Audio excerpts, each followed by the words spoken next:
안녕하세요, 조입니다. 반갑습니다. 예, 저는 지금 퇴근을 하고 있어요. 예, 자전거도 뒤쪽에 하나 싣고 손님이 저기 과천에 사신다 그래서 저희 구미동 제 분당으로 오라 그랬습니다. 저희 가는 길이니까, 집이니까. 예. 오늘 한 10대 정도 판 것 같아요. 예. 생각보다 많이 못 팔았는데, 사실 저는 이 정도 가격이면은 사실 일주일이면 다 끝낼 수 있을 줄 알았거든요. 일주일 정도면 다 뺄 수 있는 가격이에요. 예전 같으면은. 이거는 사실 말도 안 되는 가격이거든요. 예, 근데 아무튼 자전거를 팔다 보니까 얘 추억이 뽀록뽀록 예, 샘솟더라고요. 그래서 자전거 사업했던 썰을 한번 풀어볼까 합니다, 여러분.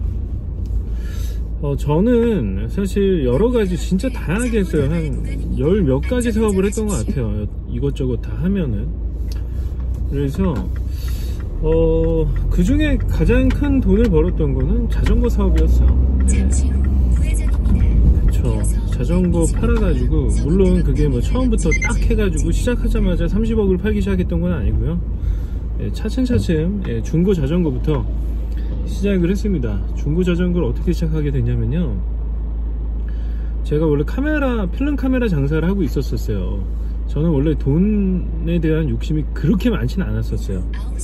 예, 그랬는데 필름 카메라가 이제 취미가 생겨가지고 우연히 예, 빠진 거죠. 그래가지고 제가 그냥 본인이 직접 쓸 카메라를 싸게 살려고 하다 보니까 이베이 이런 데서 사다 보니까 굉장히 저렴하더라고요. 그래가지고 이제 카메라에 접근하다가 카메라 고객을 만났어요. 카메라 비즈니스는 다음번에 자세히 한번 해드릴게요. 카메라 고객들은 재미난 게 뭐냐면요, 제가 진짜 한 3평 정도 되는 곳에서 카메라를 한 얼마나치 팔았지? 아마 제가 굉장히 많이 팔았어요. 굉장히는 아니고요, 카메라 자체가 수요가 그렇게 많은 게 아니니까. 필름 카메라 자체가 한 연매출로 치면은 그래도 굉장히 많이는 아니에요. 한 10억 정도? 예, 10억 정도 팔았던 것 같아요. 예, 그게 초반에는 처음부터 잘 됐어요. 근데 예, 자꾸 얘기가 새는데 자전거 얘기합시다. 자전거. 거기서 정문이라는 손님을 만나요. 근데 그 친구가 굉장히 스타일리시하고, 저는 이제 홍대에 나오고, 홍대에서 굉장히 오래 살았어요. 한 20년 가까이 홍대에서 지냈습니다. 젊은 시절을 다 홍대에서 보냈어요. 그래가지고 있는데 그 친구는 대구 친구였거든요. 나이가 저보다 한 4~5살 어렸어요. 예. 근데 그 친구가 이제 어느 날 만났는데 그 중고 자전거를 쫄래쫄래 끌고 다니더라고요. 근데 되게 예뻤어요. 그래서 이거 뭐냐, 그러니까 클래식 자전거다 라고 하면서 대구에서 어떤 사장님께서 팔고 있다, 일본의 중고 자전거들을 수입을 해가지고 수리를 해가지고 팔고 있다, 그래서 자기가 하나 샀다 그러더라고요. 근데 저는 일본에서 한 2년 정도 살았거든요. 그래가지고 일본에서 제가 알기로는 그 자전거는 굉장히 싼 자전거였어요. 근데 그 친구가 47만원인가 43만원인가 주고 샀다 그러는 거예요. 사실 한 10만원도 안 되는 가격의 자전거인데요. 중고로 사면 더 쌌겠죠. 예, 한 7만원 정도면 살 수 있는 자전거였는데 그렇게 비싸게 샀더라고요. 사이트를 보니까 자전거가 너무 예쁜 거예요. 예뻐가지고 그 자전거들을 이렇게 보다 보니까 그 알리바바닷컴을 한번 찾아봤죠. 그래서 보니까 가격이 너무 싼 거예요. 예. 막 대당 뭐 비싸봤자 막 25,000원, 뭐 한 아주 좋은 것들, 그 가격이 변동이 계속 되거든요. 근데 그 보니까 25,000원 뭐 세금까지 포함해서 들어와도 한 45,000원, 5만원 미만이겠더라고요. 그래서 처음에 200대를 먼저 들어왔었어요. 200대를 들어와서 그 정문이라는 친구랑 같이 시작을 했죠. 네.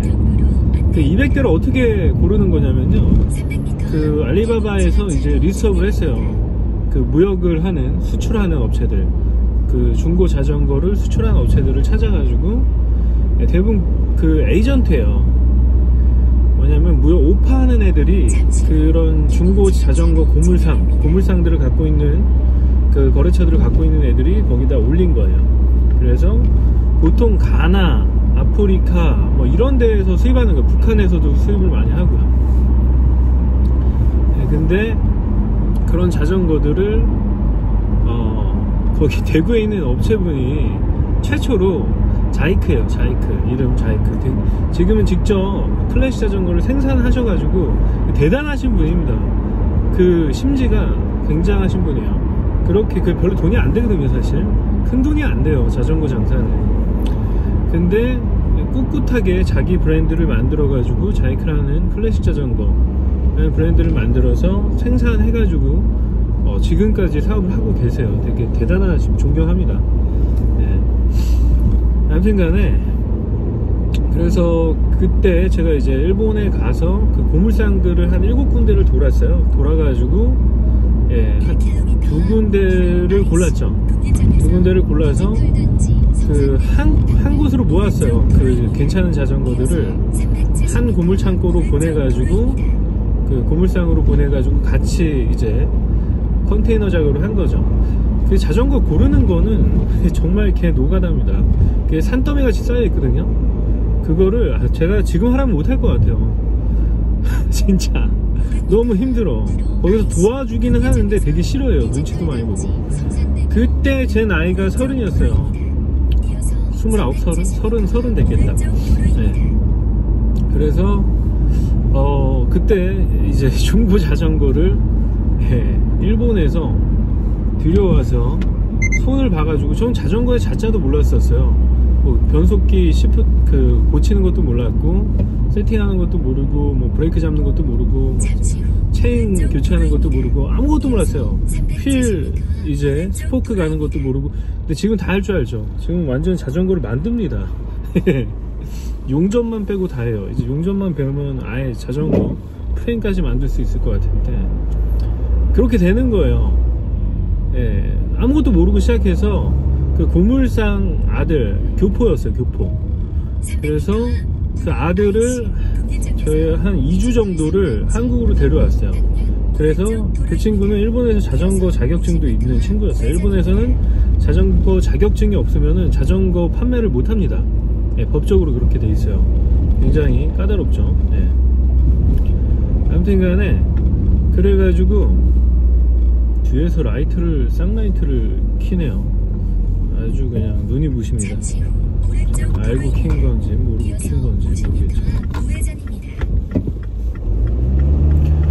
아무튼 간에 그렇게 그 친구를 데려와서 처음에 돈이 없으니까 컨테이너 창고를 2개를 빌려서 거기다가 넣었다 뺐다, 낮에는 빼고, 다, 왜냐면 사람들 오면 봐야 되니까. 그래서 거기에 야드 같은 데거든요. 그냥 산적장이에요. 이렇게 그 컨테이너가 쫙 있고 거기에 공간이 많아요. 그래서 낮에 빼놓을 수가 있습니다. 그래서 그 자전거를 다 진열을 해놓고 판매를 했죠. 어떻게 팔았냐, 중고나라에다 올렸어요. 그리고 제 블로그에다도 올리고, 그리고 간단하게 제로보드라는 게시판 프로그램으로 게시판 하나짜리 홈페이지를 하나 만들었습니다. 사이트를 jcbicycle.co.kr, jcbicycle.com이었나? jc가 뭐냐면 J 정지훈, 그리고 C가 최정문이에요. 정문이의 둘이서 이제 그 친구가 창업 멤버였던 거죠. 몸으로 때우는. 그래가지고 같이 시작했어요. 아직도 추억이 새록새록해요. 진짜 즐거웠었거든요. 30대 초반에 그 친구랑 되게 재미나게 잘 놀았었습니다. 홍대 문화를 만끽하면서. 그래서 JC바이시클이 그렇게 탄생하게 된 거죠. 그 중고 자전거 전문이었어요. 일본 클래식 자전거 해가지고 저희가 온갖 캠페인 같은 걸 많이 했어요. 되게 신기하게. 그때는 뭐에 꽂혔냐면은 클래식 자전거가 주는 디자인의 그 미적인 감성에 꽂혀가지고 시작하게 된 거예요. 자전거가 너무 예뻤어요.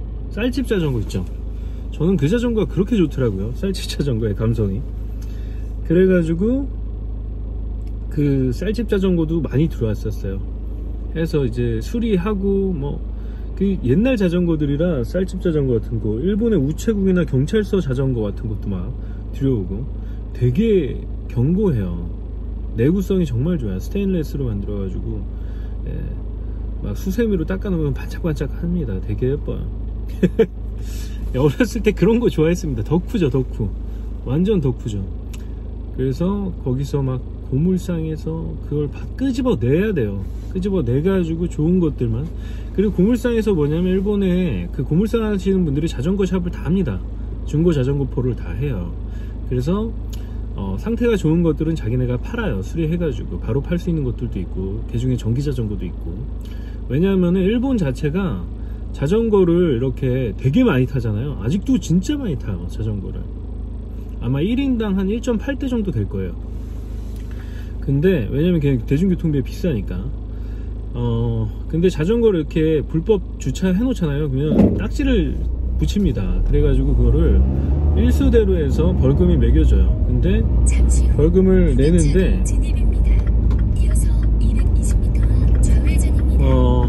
그 벌금이 이제 날짜가 누적되면 되게 커지죠. 그쵸? 그래가지고 그냥 버리는 애들이 되게 많아요. 네, 스쿠터도 그렇고 자전거도 그렇고 버립니다. 그러면 그 버린 자전거들을 수거하는 업체가 있어요. 그래서 그거를 수거를 해가지고 이제 그 도나 시에서 경마에 붙여요. 그러면은 그런 그 그룹들이 있어요. 그 입찰을 하는, 거기에 그 중에는 진짜 야쿠자도 있습니다.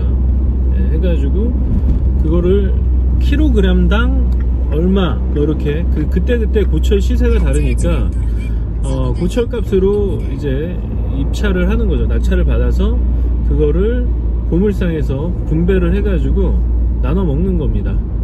예, 그래서 상태가 좋은 것들은 직접 팔고, 수리해서 팔고 자기 샵에서, 아니면 상태가 별로 안 좋은 것들은 가나나 아프리카 뭐 그런 데다가 수출을 하는 거예요. 북한에도 수출을 많이 하고요. 일본 중고 자전거 하면은 북한에서 좀 먹어준다 그러더라고요. 그런 특히 쌀집 자전거 같은 거. 왜냐면 진짜 좋아요. 아무튼 간에 그렇게 이제 자전거를 발을 들이게 된 거죠.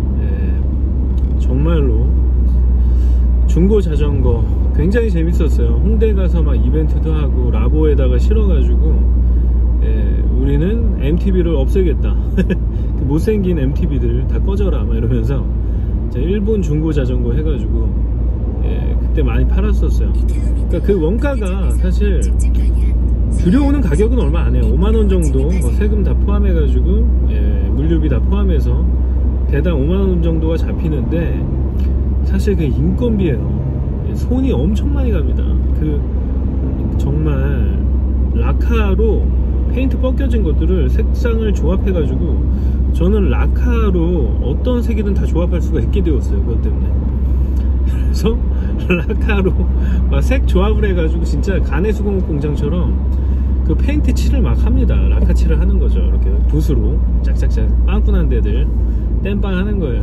그런 작업부터 찌그러진 거 피는 거부터, 그리고 고장난 거 다 고치고 닦고, 정말 그 비용이 그 원가에 책정이 돼야 되는데, 저희는 완전 어려가지고 그때는 사업이라고 생각도 안 했어요. 그냥 재밌다, 우리 덕질하는 거였죠. 덕질 일종의.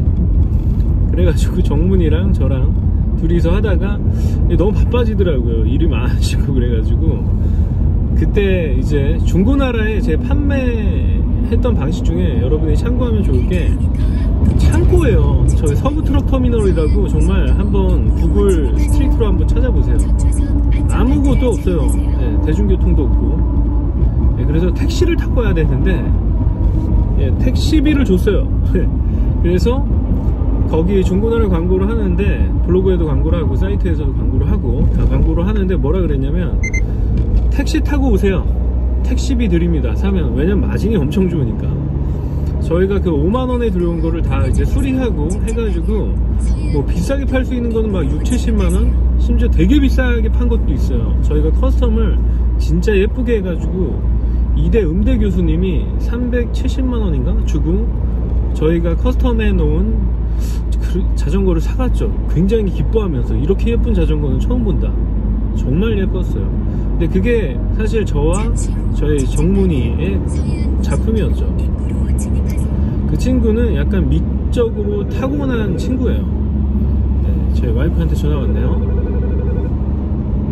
진아, 베이비. 어디에 있어? 지금 가고 있어. 32km 남았어. 32km 남았어? 9시 40분 도착이야. 알았어. 알았어. 먼저 밥 먹었어? 아니에요. 밥 먼저 먹어요. 알았어. 드리면. 알았어요. 네, 아무튼 간에 그렇게 해가지고 진짜 평균 가격으로 치면은 한 5만원에 들어와서 한 30만원 정도에 팔았어요. 25만원에서 한 30만원 정도 사이에 팔았어요. 5배 장사. 근데 그때나 가능했던 거예요. 그때 잠시. 왜냐면 그때는 그렇게 예쁜 자전거들이 한국에 별로 없었어요. 정말로. 그런 클래식한 디자인에, 그리고 종류가 되게 많거든요. 일본에 자전거 종류 디자인들이. 그래가지고 그때가 근데 자전거 황금기였습니다. 미니벨로가 그때 태동했었거든요. 미니벨로가 바퀴 20인치 미만의 바퀴를 가진 작고 귀여운 자전거. 그때 정말 미니벨로 종류가 엄청 예쁜 것들이 많이 나왔어요. 그리고 하이브리드도 그때 태동하기 시작했고요. 그래서 그런데 그게 이제 한 1년 지나서 그게 엄청 뜨기 시작했죠. 그래서 한 1년 지나니까 그런 클래식 자전거, 한국에서도 많이 이제 수입하는 업체들, 실제 새 자전거를 수입하는 업체들도 많이 생기고, 그리고 이제 대기업 삼천리나 알턴에서도 그런 비슷한 디자인의, 제 눈에는 비슷하진 않은데 아무튼 자기네 나름대로 카피해서 만드는 거죠. 다양한 디자인들을. 그래가지고 그 중고 장사 5배 남는 그 장사는 1년밖에 하지를 못했습니다. 근데 못한 건 아니고 제 친구가 그걸 물려받아가지고 이제 그 다음 해에 시작을 했죠. 제가 거래처도 다 알려주고, 제 대학 동기가 자기 한번 해보면 안 되겠냐 해가지고 제가 안 한다 그러니까. 저는 그때 다른 사업을 하려고 구상하고 있었어요. 그래서 뉴욕 여행을 한 3개월 정도 하면서 이제 사업 구상을 했었죠. 멋있지 않나요? 뉴욕에서 사업 구상. 번 돈으로 펑펑 써가면서. 뭐 그렇게 많이 벌지 못했고, 왜냐면 그게 들여오는 게 수량에도 뭐 한계가 있고, 좋은 매물들을 들어와야 되잖아요. 골라서. 그렇기 때문에 여러가지 한계점들이 많은 사업 모델이었어요. 중고 제품이기 때문에 뭐 고르는 게 값이긴 하지만 이제 신제품들도 새 제품들도 흡사한 디자인의 자전거가 막 나오기 시작하고 있고, 그리고 이제 그 한국에다가 수출하는 게 좀 어려워지기도 하고, 좋은 물량도 뭐 그렇게 한계가 있고, 걔네들이 직접 파니까 자전거 가격도 올라가기 시작하고 그런 상황이었습니다. 그래가지고 저는 뉴욕에서 폼나게 신규 사업 구상을 했죠. 오늘은 여기까지만 할게요.